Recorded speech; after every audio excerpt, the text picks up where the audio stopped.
This is our last module, and this is women in mathematics. We've already talked about very few women in mathematics.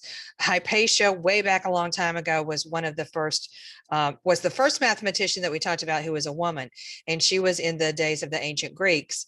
And then there were a couple of women we talked about during the calculus module, but we're going to look at several others that had various roles. And one of the things I want you to focus on, their roles in mathematics, their contributions are, of course, extremely important, but also think about some of the obstacles that they faced, how difficult it was for them to move around and survive in this world of mathematics that was dominated by men.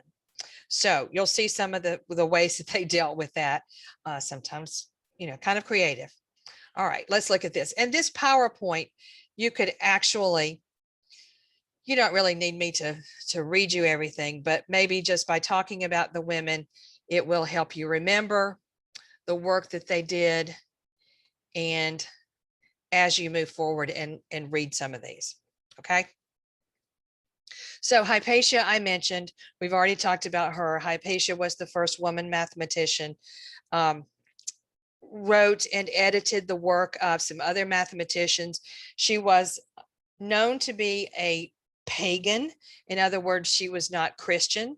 So she was living in Alexandria at a time when the world was changing, where the Holy Roman Empire was changing, and the Christian religion was becoming more dominant.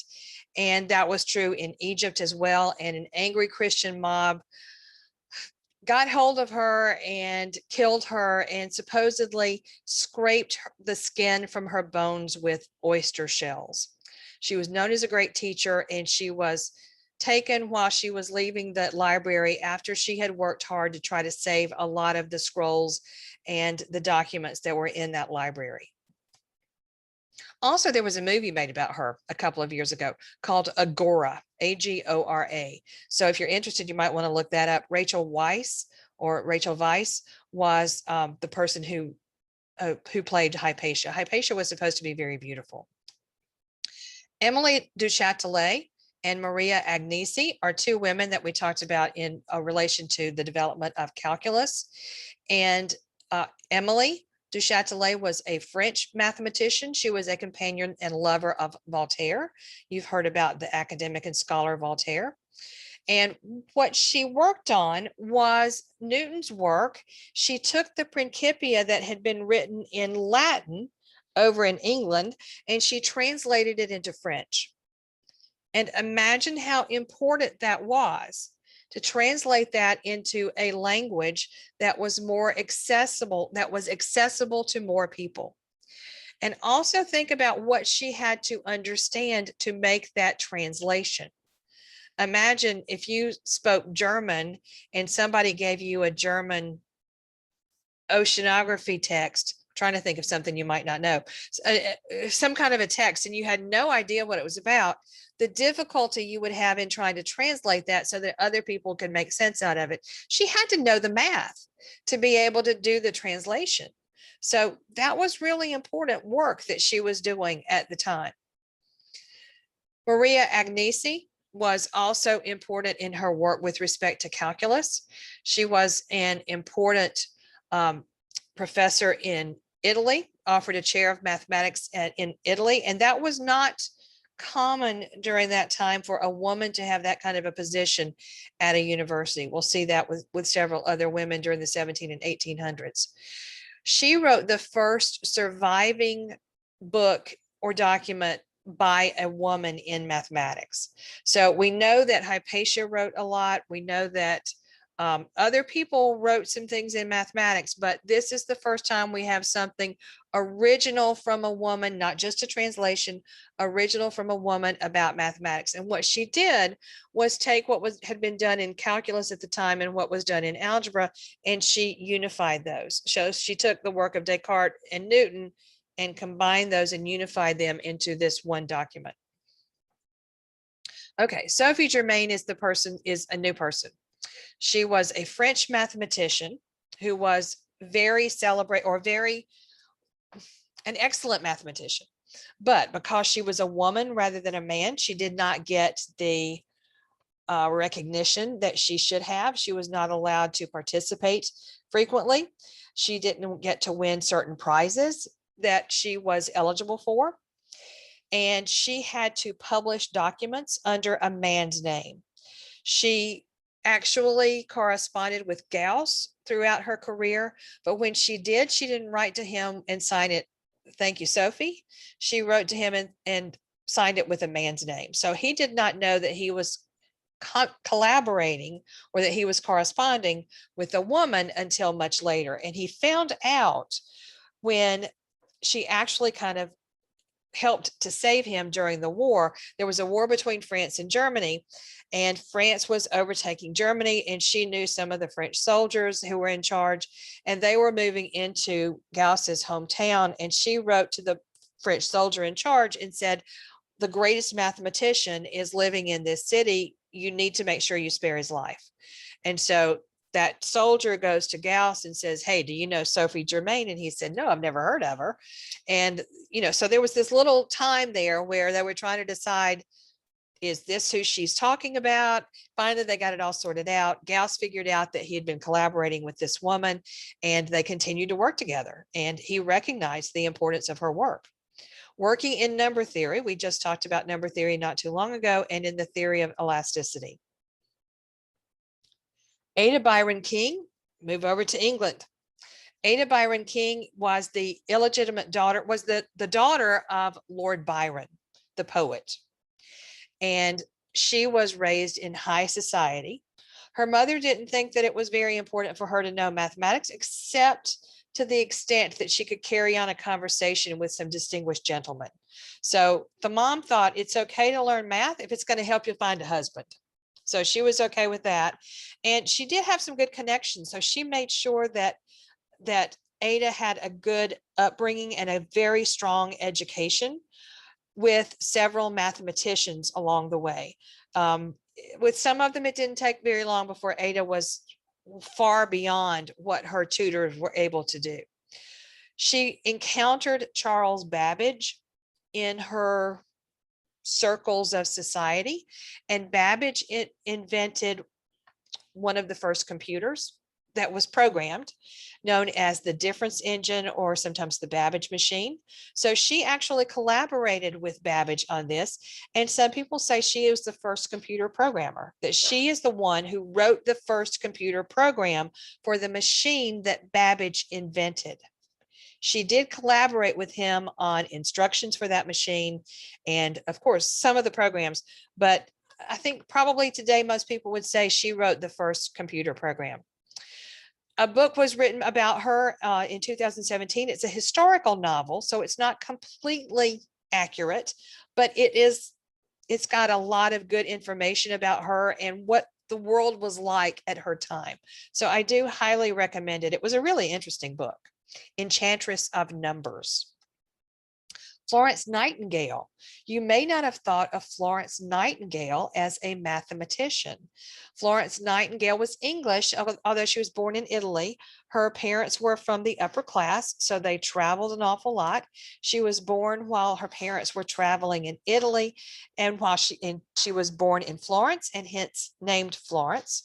She was tutored by some of the best known mathematicians at the time. Unlike Ava's parents, her parents did appreciate her education and did make sure that she got good mathematics tutors so that she would learn the best mathematics, not just so she could catch a husband, but they wanted her to understand that mathematics really well. She may have disappointed them a little bit because they did come from the upper class, and she never married. She did go into nursing, and at the time when she went into nursing, it did not have the status that it does today. Typically, a nurse during her period of time was somebody who wasn't trained very well, but they had the patience to sit there with somebody who was sick. And what she did was really revolutionized the training of nurses. So she made sure that they got a lot of the education that they needed at the time. She established schools for them, established clinical sites for them so that they were working with patients as they were being trained. But then she was hired by the British government to go to the Crimean War area, the area where this was being fought. And they were very concerned because there were so many people dying, not just from their wounds, but they were dying in the hospitals. They got them off the battlefield and then they died after they had already seen a doctor. And they asked her to do some investigation into that and see what was going on. And she did some statistical work. So her work resulted in these diagrams that look very much like pie charts or circle charts. And so you've got an example of some of these here, and she's showing how the different wedges in the circles represent different months, and the different colors represent the different reasons for why soldiers were dying.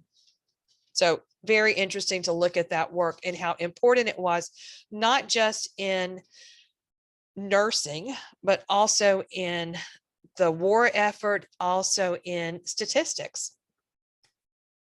Sofia Kovalevskaya was a Russian mathematician, and she very early on was gifted and showed that gifted nature in mathematics. She had an uncle who was a mathematician, and he shared her notes, his notes with her, and she papered her walls with his calculus notes. So she surrounded herself with this mathematical information. She was forced to marry so that she could enter graduate school outside of Russia. She was not allowed to go to graduate school in Russia. It was just not allowed for women, whether they were married or not. They couldn't go to graduate school in mathematics in Russia. She could go to graduate school in Germany and in Northern Europe, but she had to be married to leave Russia to go to graduate school. So she got married so that she could leave Russia and go to graduate school. It was just a marriage of convenience. She did have a couple of children. The marriage did not survive. Her husband didn't survive.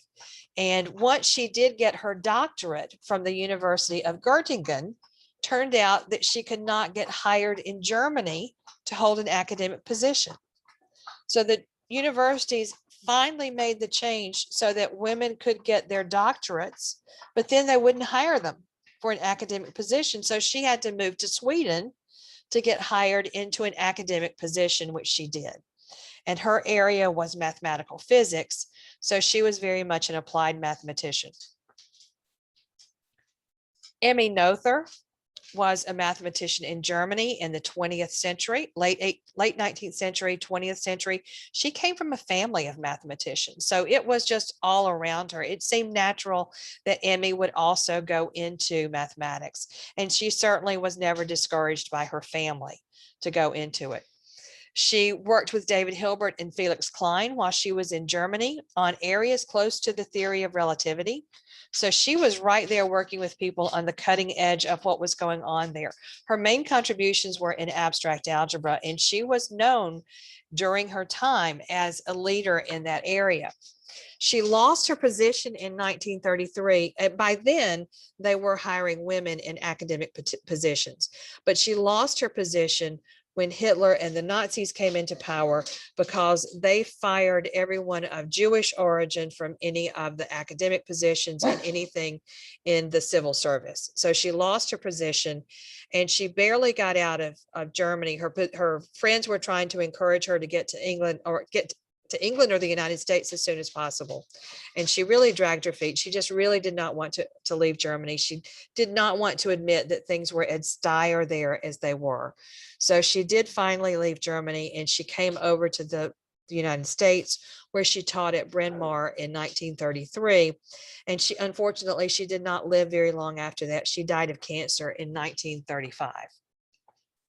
And the last of the women mathematicians is Grace Hopper, who is a mathematician and a computer scientist, is known as one of the very first female computer scientists in the United States, in the world, and worked with the UNIVAC computer. She was one of the first senior mathematicians working on that.